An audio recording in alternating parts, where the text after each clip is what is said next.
Buenas tardes, queridos estudiantes. Bienvenidos a la clase de español. All right, I'm going to switch to English now. Today we are going to clarify some aspects about the use of gender in Spanish, in specific of the nouns. Have you ever experienced learning a second language that uses gender? Have you? Which language? Oh, French. Oh, very good. Now, let's see. I would like to do a poll to find out how much you know about gender at this point. So I have this question for you.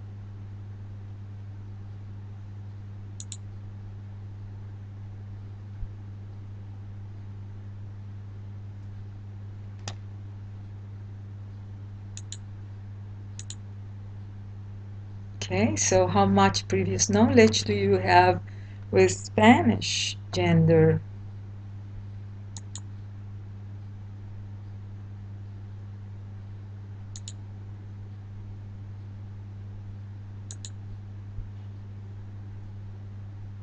All right, so let us submit this votation.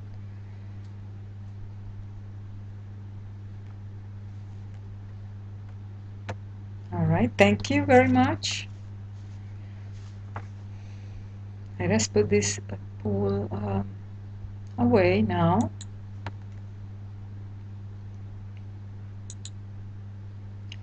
Now we are ready to start our class.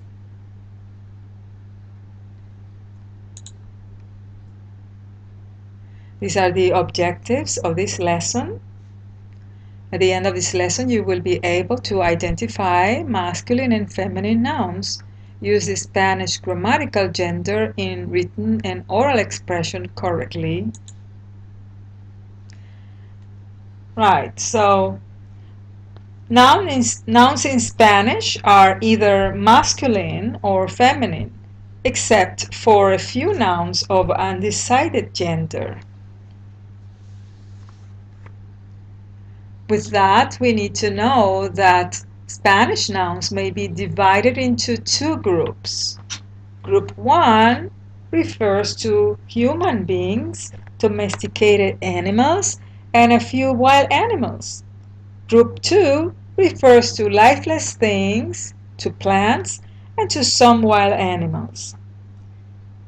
This might sound a bit complicated, perhaps, but to make it simpler for you, I will refer to patterns that will help you learn to use the gender easier.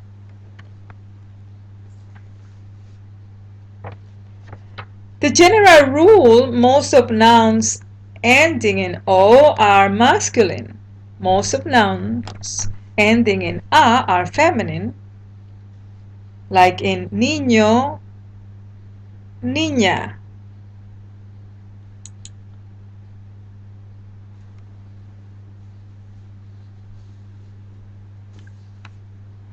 I want to make clear that it is not the nature of an object what determines its gender. The gender is not related to masculine or feminine qualities. Here we have two good examples. La corbata, which is a dressing item for men, and el vestido is a dressing item for women.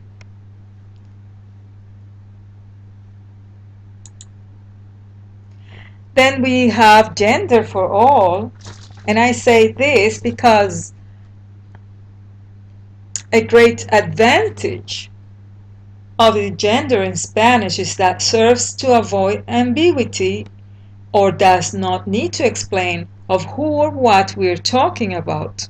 For instance, when we talk about a friend, there is a specific ending for gender and number.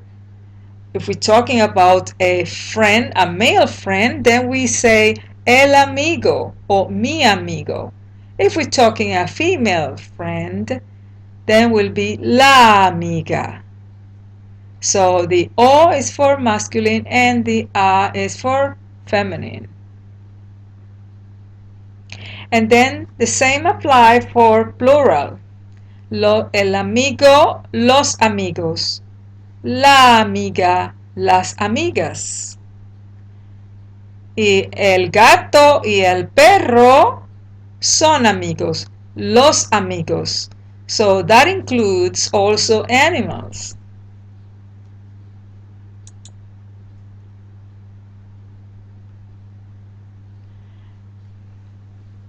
The article is very important also to do the agreement in gender and number.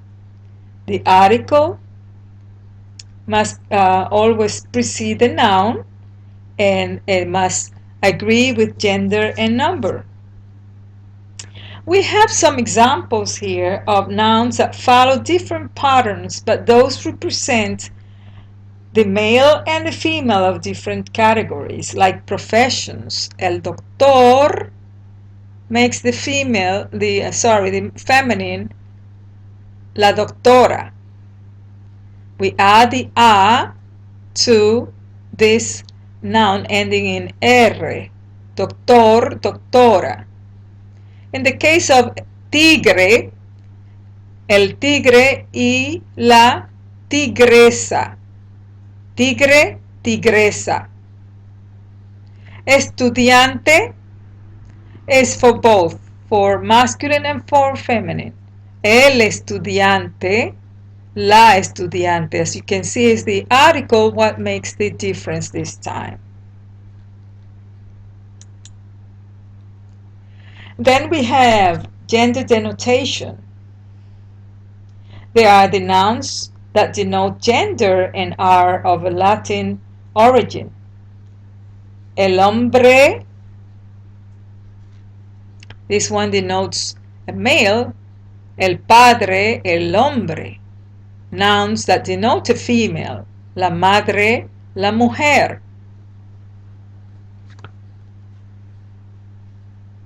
Another pattern for masculine fits in an acronym. Loners, L-O-N-E-R-S. L for el papel, O for a noun like carro, N for pan,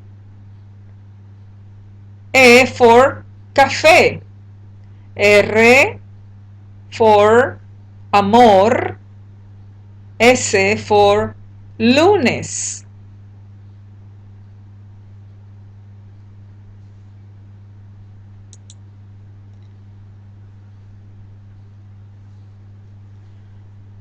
El problema or la problema.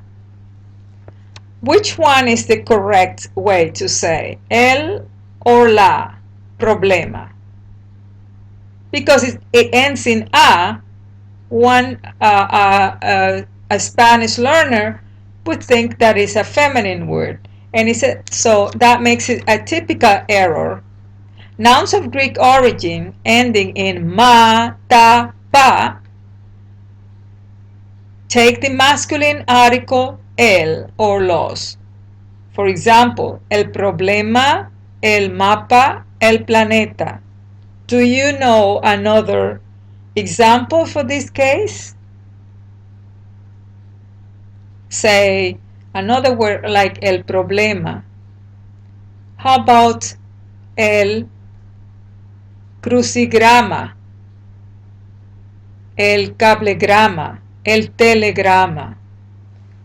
Other exceptions, el día, el mediodía, el tranvía, el pijama, el sofá, el gorila.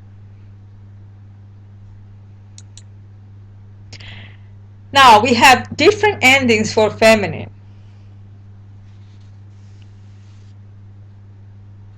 Words, nouns ending in da, ta, tud, sion will be feminine words.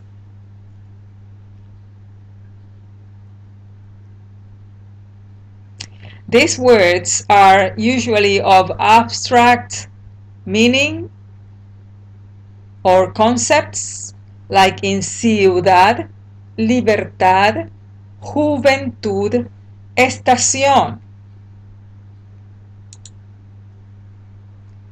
We continue with the same pattern. Then we have those endings in ción, tris, es, hombre. Like in televisión, actriz, rigidez, costumbre. Can you give an example? Do you know of any Spanish words that sound the same at the end? Ajá. Very good. Muchedumbre. Yes, that's one. Very good.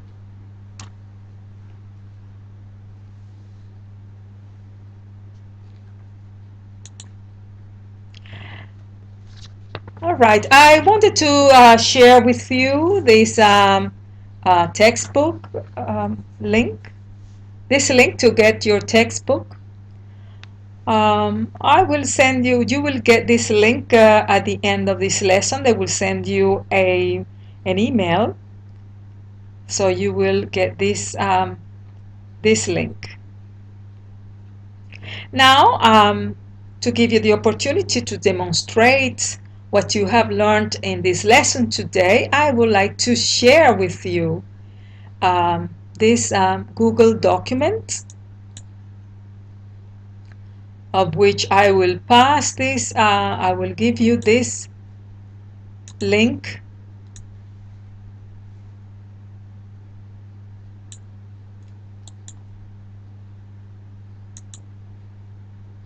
So you can open and we can share it.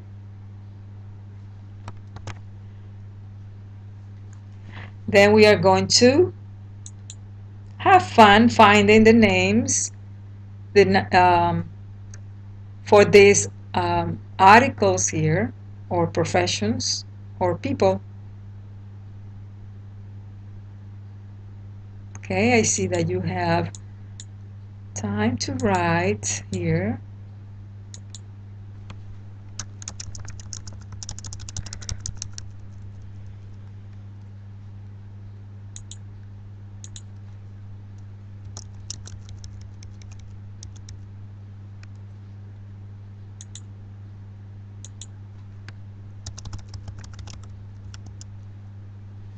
Okay, excellent.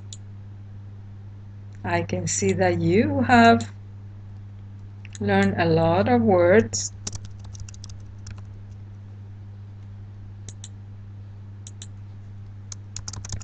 Thank you.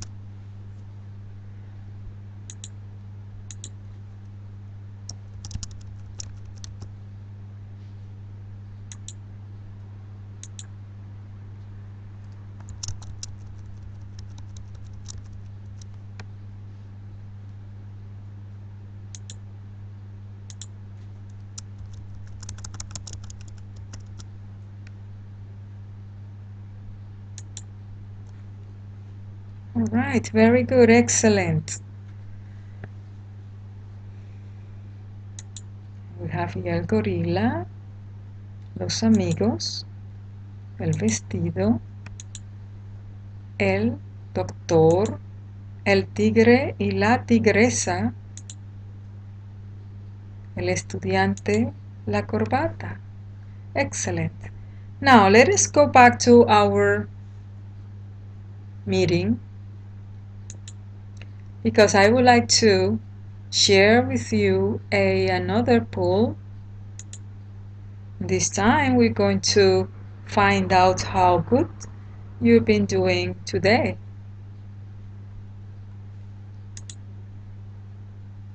Okay. So how do you feel about using gender correctly in Spanish today? Start voting.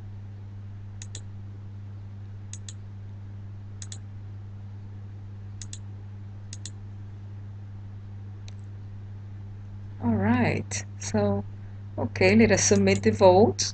Excellent. All right, so let us wrap up our class. I'll stop this voting.